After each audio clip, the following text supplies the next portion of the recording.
Yan po mga kalingap, mga kabente, narito pa rin po ako sa lugar po nila Casey at Jigs dito po sa Barangay Kanapawan, Labo, kung saan po ay nagpapanday po si Jigs ng pinto dun sa extension po ng tindahan po nila na gagawin pong stock room ng banana saka yung mga root crops. Grabe si Jigs, so kahit maulan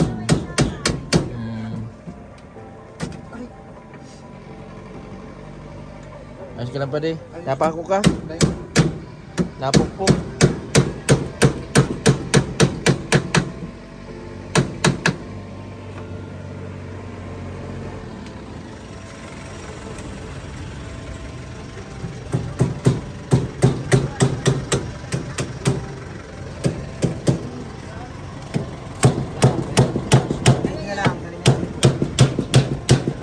Tuyo daw, tuyo.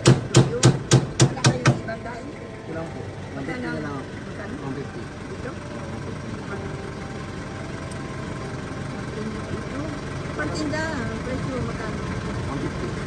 125 na lang. 125 na lang. Meron ako tuyo na lang. 125. Punta si Lola ng ano? Pantindang tayo.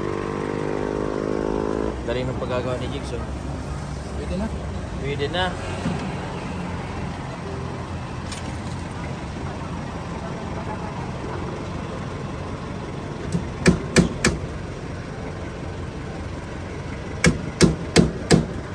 Wala pa yung gamit na metros.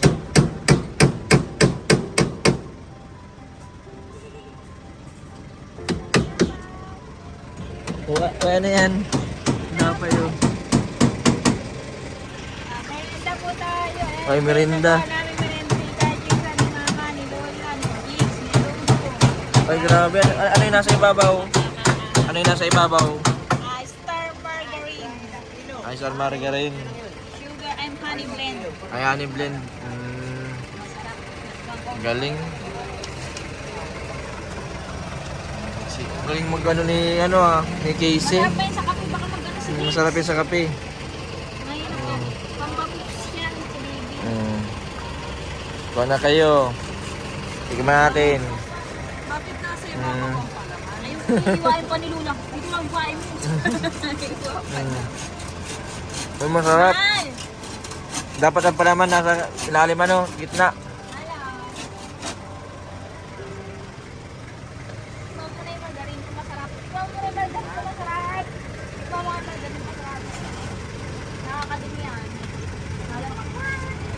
Parang ano, ikaw mo na tapos namatay ka na. Mamatay ka na.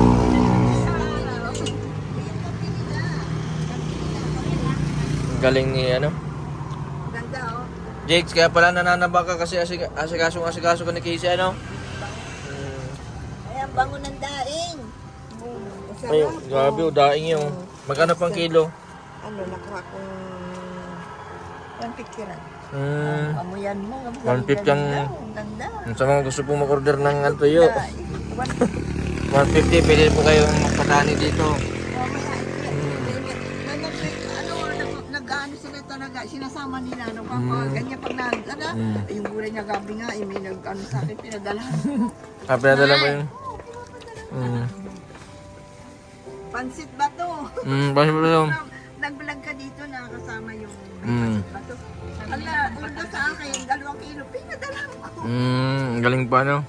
Wala, basta ano yan. Sarap ng kape.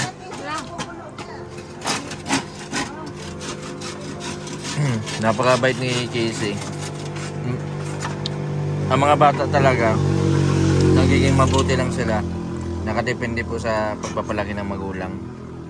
Kasi pag hindi po napukusan, hindi naturuan ng magandang asal, wala man din po na nagiging magiging maayos na resulta. Ano ata na rin Minsan si Casey, bata pa lang, tinuturuan mo na. At yung mga anak mo, lahat. Ang galing man, Dati ito si Jigs. Ha? Nag-aalaga sa kapatid. Kaya pala lagi kang, pag nasa punta sa malayo si Casey, lagi kang naalala. Lagi ka pating binabanggit sa akin, pati si Kathleen. Kuya, bisitahin mo si mama. Baka ano na yun. Oo nga, Ayan si. Uy, grabe oh. ito daw ka jigs. Ito, laman. Pag malilit, di ang gatas. Bigay mo natin.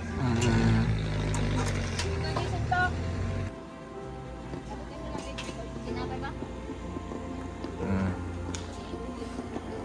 Grabe si Jigs, oh, sipag. Saka Jason, sa'yo. Oy, sige, doon mo lang. Kulo ito. Oh, sige, baka mabalian ka. Malaki dito sa dila. Oh, baka mabalian si baby.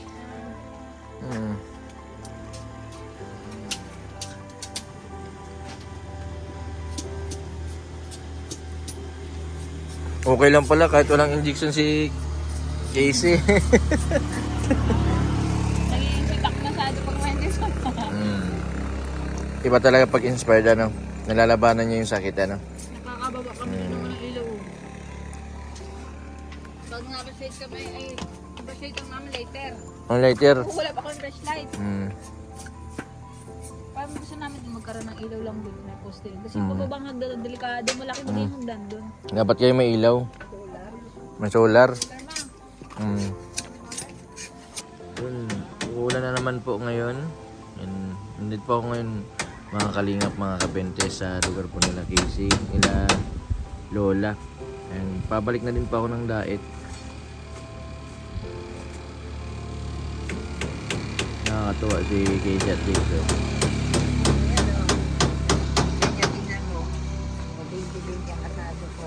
Ah, 20-20. Ayan, malaki oh.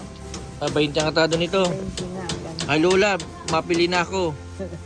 20-20 yan. 20. Alin dyan ang 20? Ito, pabibi naman na natin. 20. Ito, biling ko na 20. Sarap ito. Baka lugi ka dito. Hindi. Oh, konti lang tubo, basta't mabilis. Yan ito. Oh. Ito, ilan ito? Ayan, ito maganda. Ito. 20 yan. Lola, pabili ako ng 5 balot. No, ilan na yan? 1, 2, 3, 4. Ito, 5. 5 balot lang. 1, Sabi mo kay 2, Jason, das 3, kasi tayo magsayang kalamansi. Ayan. Oo, masarap yun sa kalamansi tasuka. Ang bango, sarap bagong daing. Sausawan lang. Kalimutan sa mga lasong. Oo. Yata yan. Oo.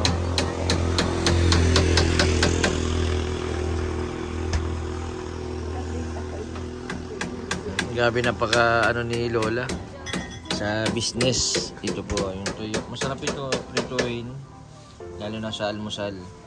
Ang tuyo po dito sa Mercedes ay sariwa. Sariwan tuyo po dito. Yan, kasama din po ito sa namin sa mga susunod. Hindi lang po banana chips. Lahat po ng pwedeng ibenta, ibibenta po namin. Kasi malaking tulong po talaga yung kikitain po para dun sa mga depresyon. Pantulong din natin sa mga senior. Yan, sana patuloy po ninyo ako suportahan sa aking mga vlog. O si Ate Annalyn, kasi ilang buwan na din, magaling na si Ate Annalyn.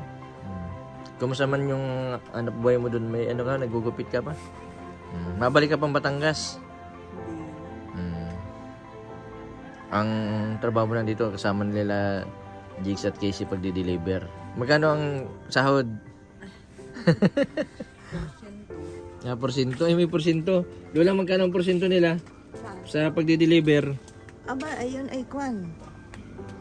20% lang. 20%. Sa Ay, sa ganito, nakukuha nila sa akin ng 100. Yung pag napa 150 nila, may 50%. galing Ayos. Yung naman ni Casey ay pag nagtinda ay partiya na ng 1,000. Yung nagtrabaho nga sa okay si Casey, doon niya na-realize na mas okay pa pala kala Lola.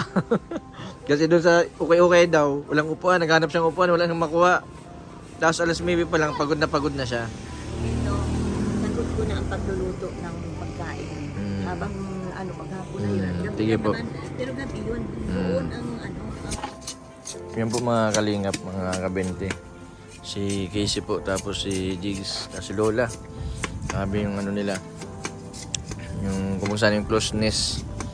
Napakabait din ni Lola kasi nasusupervise po nila itong dalawa, itong tatlo. At Annalyn, Casey at Jigs. Yung sa mga gawain. Yung, kundi din dahil po sa mga yung nasa paligid ay hindi po sila gagaling. Yung salamat din kaya Ate Annalyn kasi tinutulungan din niya yung sarili niya. Magaling na si Ate Annalyn. Lagi ko po minumonitor ito si Ate Annalyn buwan-buwan. At para hindi na sila bumalik sa dati. Ang lagi pong may injection yan si Ate Annalyn. Jigs lagi man nagiinom ng gamot. Nakakatuwa si Casey kasi kahit wala pong gamot, walang ininom na gamot, wala din injection, 3 buwan na, ay okay pa din po hanggang ngayon. Yung nga po sabi ni doktor, kung pwede daw po na hindi uminom ng gamot si Casey, dapat iwasan kapag daw sinusumpong saka daw painumin o kaya hindi nakatulog saka painumin ng gamot. Buti na lang po at nandyan si Lola, nandyan din si Jigs. Yan. Iba po talaga ang nagagawa ng pag-ibig, lalo na pagdating po sa kanila. Hindi po natin pwedeng sisihin na bakit pinagtagpo sila. Hindi naman po namin sinasadya na nagkagustuhan yung dalawa.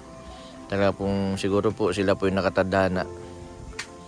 Nakakatuwa din ito si Jigs kasi matagal din po niya pangarap na magkaroon po ng maayos na pamilya na may makasama sa gabi, may kasama sa buhay. Yan. Si Casey po yung dumating sa buhay po nila.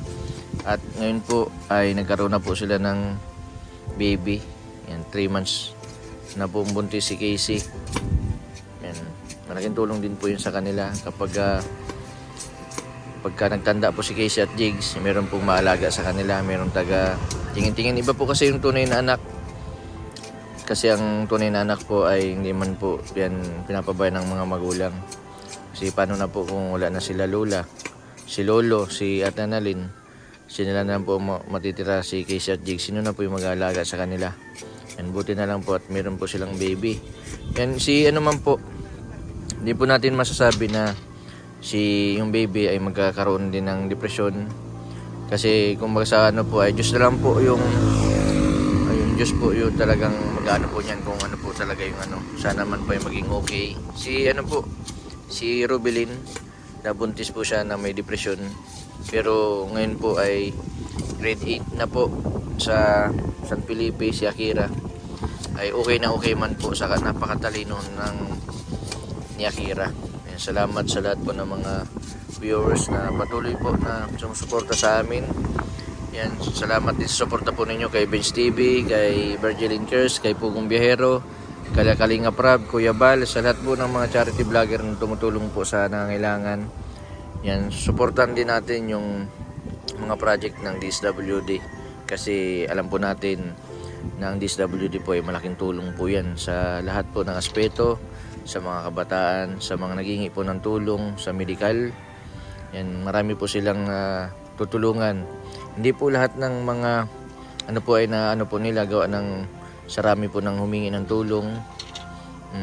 Ang DSWD po talaga yung ng gobyerno, sangay ng gobyerno para po mag-supervise, mag-asikaso doon sa mga lalong-lalo na sa mga nangangailangan nasa lansangan. And maraming salamat po sa mga viewers na hindi po nag-skip ng ads. Salamat po sa tulong po ninyo.